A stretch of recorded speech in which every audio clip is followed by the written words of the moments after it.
My dad passed away in 2020 after suffering from kidney and diabetes related ailments for many years. Many aspects of his mental ability had deteriorated over those years, but there were still memories that remained. Like many of us, my dad also had marked countless verses in his Bible with memorable moments along with date.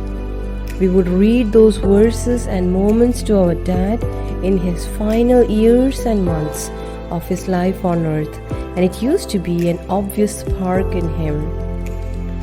When it comes to remembering God's faithfulness, we can be especially forgetful. God brings us through a trial or hears our needs, answers a prayer, and within a few days it's almost forgotten. The best way to make memories is to learn how to mark moments. When moments are marked, memories are made.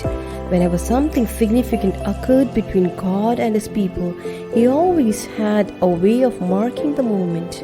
When Abraham received a great promise from God, he took time to build an altar as a physical reminder of a spiritual event. In other words, he marked the moment. He made the experience into a lasting memory. This was done so that he, his children, and his children's children would practice the principle of remembrance. In Joshua 4, we find this instruction, especially regarding children.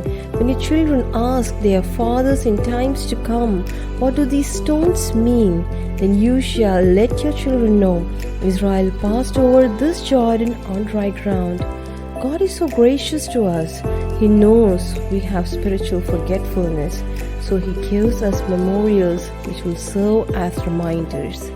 To combat spiritual forgetfulness, we are expected to remember those moments by thinking, thanking, telling, maintaining the tradition of remembrance, and most importantly, should taste and see that the Lord is good. May God help us to overcome our spiritual forgetfulness with God-given means of remembrance, because God marks moments like no one else can.